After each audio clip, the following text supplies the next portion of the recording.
Hari ini kita mau ngobrolin satu sosok yang belakangan ini jadi pusat perhatian. Itu adalah Menteri Keuangan baru kita, Pak Purbaya Yudi Sadewa.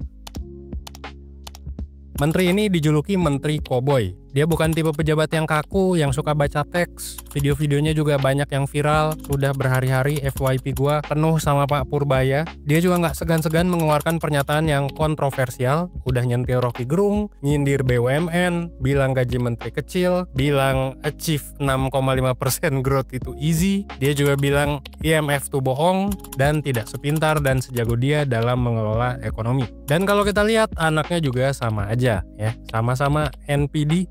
Gak ada yang bercanda ya, lu bisa tonton video kita tentang NPD sebelumnya. Tapi intinya anaknya juga sama-sama aja gitu. Ngomongnya nyeleneh ya, sama-sama vokal mengkritik IMF. Bahkan sampai diduga mengatakan bahwa Sri Mulyani itu agen IMF ya, di Instastory. Nah anaknya ini ternyata adalah trader kripto ya, dan juga pengikut Timothy Ronald. Dan omongannya seringkali ceplos-ceplos, sampai ngomongin juga soal alasan kenapa orang tuh miskin. Pertanyaannya, apakah Pak Purbaya ini adalah Menteri Ekonomi yang tepat untuk Indonesia? Apa sih kebijakannya dan gimana resikonya gitu? Karena sebenarnya resikonya ini besar juga ya. So, welcome to Psychology of Finance by 1%. Enjoy, kita bakal bahas soal kebijakan Menteri Keuangan di tengah kontroversinya juga.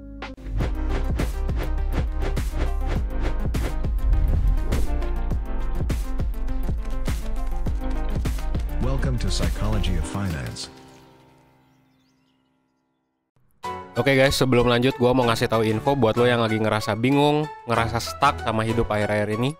Entah itu soal karir, pendidikan, hubungan, keluarga, pernikahan, atau hal-hal personal lainnya. Sekarang 1% tuh nyediain psikotes premium. Di dalam psikotes premium ada berbagai pilihan tes yang dirancang buat ngebantu lo lebih paham siapa sih diri lo sebenarnya, supaya lo bisa ngambil keputusan hidup lo dengan lebih baik. Psikotes ini tuh ngegabungin berbagai jenis tes psikologi profesional. Jadi setiap lo beli, lo bakal dapet beberapa psikotes, disatuin reportnya jadi puluhan halaman untuk hasil yang akurat dan personal. Lo bisa baca puluhan halaman ini, dan yang paling keren, kalau lo nggak ngerti atau lo ada pertanyaan, lo bisa dapet insight lanjutan lewat konsultasi bareng expert dari 1%, langsung berdasarkan hasil tes lo. Langsung aja kunjungi 1.bio/psikotes premium buat info lebih lanjut.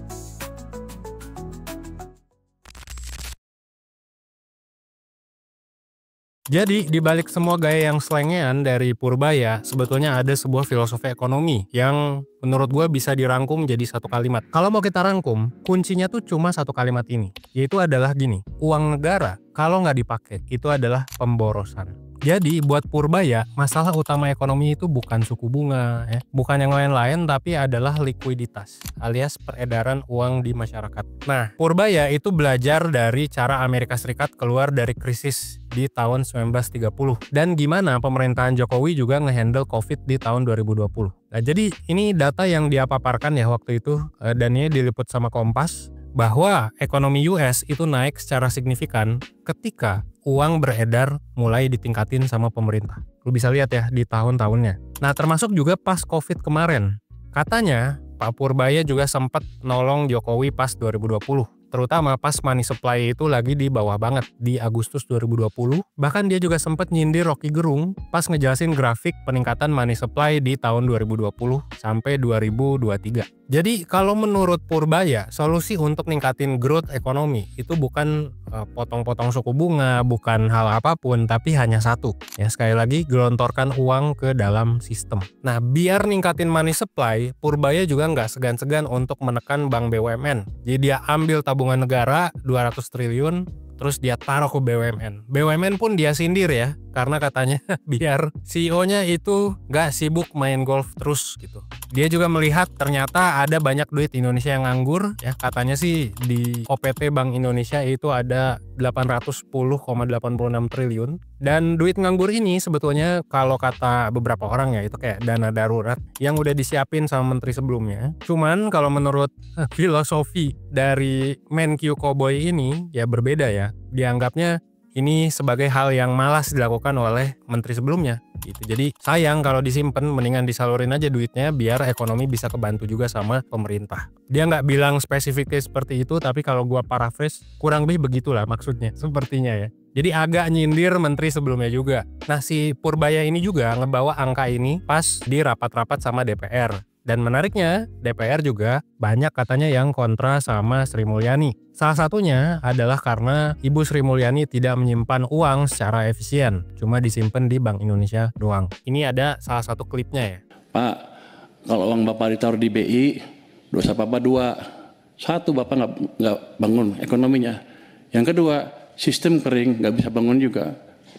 Jadi kalau balikin ke sistem perekonomian, ke bank, himbara misalnya, dosa Bapak tinggal satu, yaitu satu yang nggak bangun aja, tapi ekonominya bisa jalan.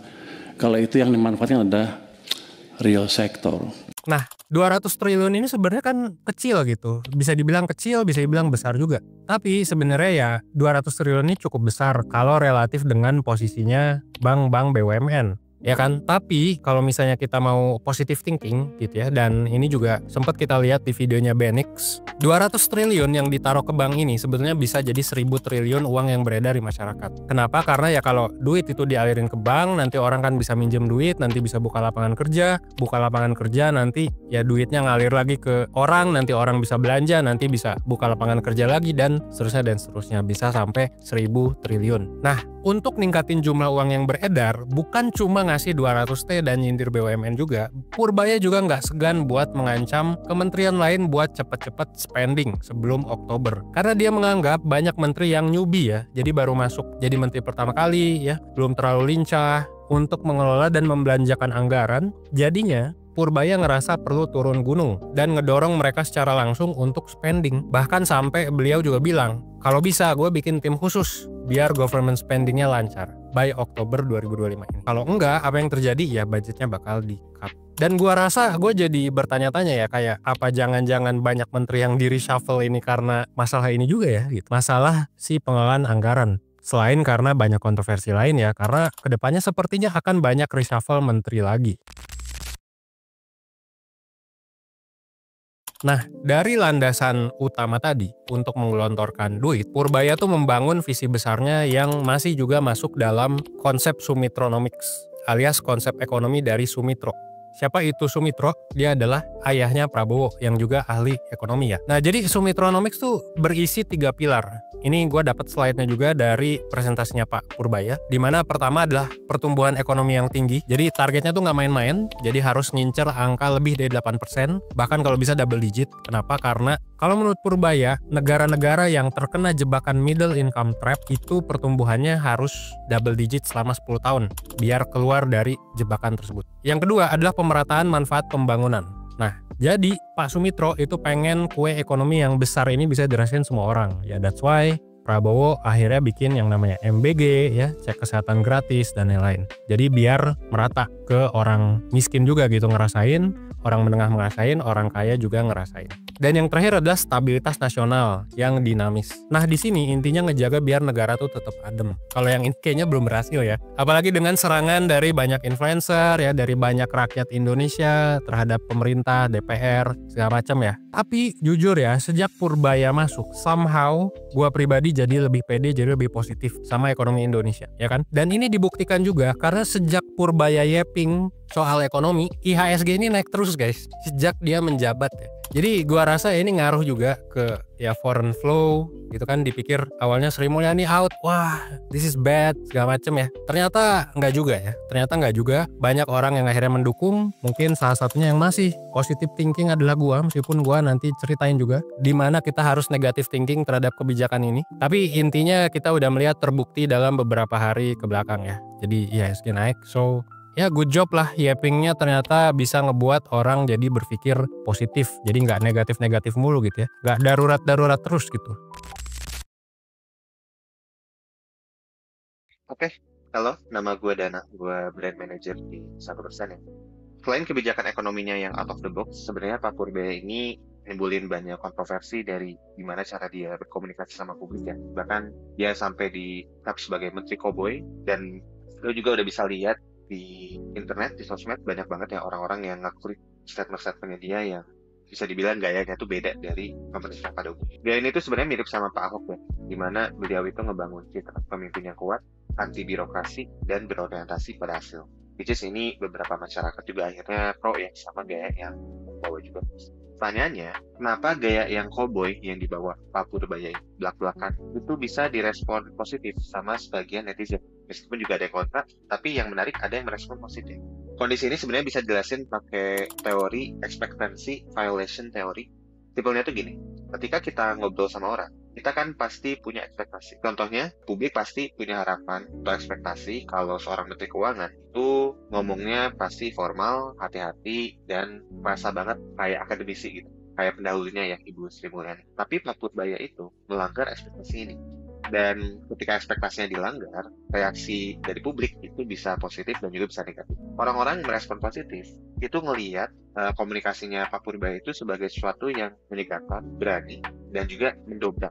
Karena ya basically mereka emang gak suka sama gaya komunikasi pejabat pemerintahan kita belakangan ini. Dan kebetulan gayanya Pak Purbaya itu tolak belakang sama apa yang biasa dilakukan sama pejabat pemerintahan kita sekarang. Sebaliknya, orang-orang yang mungkin respon negatif adalah mereka yang percaya sama norma kesopanan pejabat.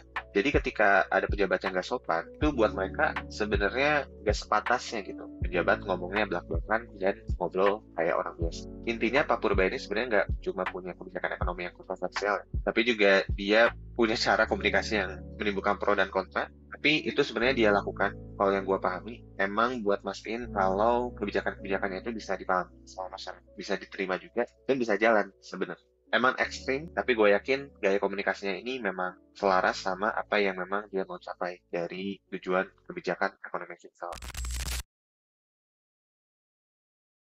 Sayangnya, strategi Purbaya itu nggak lepas dari resiko dan sisi negatif, yaitu adalah krisis ekonomi dan hyperinflation. Ini penting banget, hyperinflasi, karena gini, kalau uang yang digelontorkan ke rakyat itu terlalu banyak dan terlalu cepat, sementara produksi barang dan jasa itu nggak mengimbangi, ya terus orang juga nggak dapat kerja, orang juga nggak bisa bikin bisnis dan lain-lain gitu, ya udah pasti harga-harga bakal meroket. Kita bahkan nggak perlu jauh-jauh guys, gitu ya. Dari data yang tadi aja, itu kan Pak Purbaya bilang 2020 pas Agustus itu money supply dinaikin ya drastis. Nah sejak pencetakan uang itu 2020 sampai 2022, 2023 gitu ya, itu kan dampaknya baru kerasa di 2023 akhir sampai 2025 sekarang gitu, dimana harga banyak naik ya, contoh beras naik gila-gilaan di 2024 sampai 15% setahun. Tapi di sisi lain ekonomi justru kerasa lesu banget gitu ya, banyak terjadi PHK.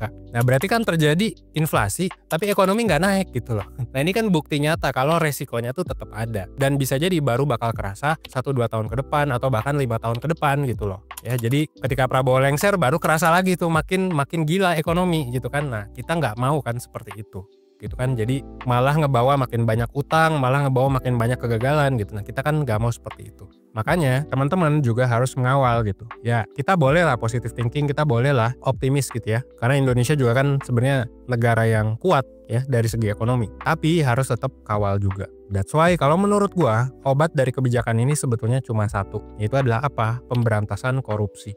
Karena gini, lu mau menggelontorkan duit triliunan gitu, kalau di tengah jalan duitnya bocor, dikorupsi oknum ya, diambil sama preman gitu kan, yang cuma memperkaya segelintir orang aja, ya yang kita dapat nggak bakal jadi pertumbuhan ekonomi gitu, justru malah ketimpangan yang makin tinggi ya, dan inflasi yang makin tinggi kagak terkendali, mungkin makin banyak juga yang PHK gitu. Jadinya apa? Jadinya ya stagflasi gitu kan. Ekonomi stagnan tapi inflasi tetap kejadian karena udah ngeprint uang yang banyak. Jadi sebagai masyarakat sekali lagi jangan lupa kawal kebijakannya Pak Purbaya gitu ya. Sekaligus sama seperti kata Pak Purbaya ya, buat yang main saham, now might be a good time to buy. Dan jangan lupa juga simak video 1% tentang emas, tentang krisis ekonomi, biar lo semua siap untuk menghadapi krisis atau inflasi kalau misalnya tetap kejadian. Soalnya kita juga udah sempat bikin ya video soal emas 4 bulan lalu, sebulan lalu, dan ternyata sekarang emas udah all time high ya ketika gua bikin video ini sekarang. Jadi jangan lupa diperhatiin, jangan lupa dipikir juga ini kalau Purbaya begini apa saham yang bakal naik, apa komoditas yang bakal turun gitu ya, dan lain-lain. Itu bisa lu pikirin sendiri, do your own research. Tapi gue juga mau ngasih tahu kalau misalnya lu pengen belajar lebih lanjut tentang banyak hal ya, bukan cuma finance tapi juga soal psikologi ya, soal mental health segala macem, Lu bisa join YouTube membership ya. Lu bisa klik subscribe terus klik tanda plusnya. Ini cuma bisa di Android sama di komputer ya. Jadi pastiin lu daftar dari kedua itu. Dan di dalamnya nanti ada banyak premium video. Lu bisa join webinar gratis juga sampai 4 kali per bulan. Jadi kita ada sekitar 18 webinar per bulan. Dan lu juga bisa dapat psikotes gratis dengan harga yang jauh lebih murah. So, see you on the membership and gue Evan 1%. Well, thanks.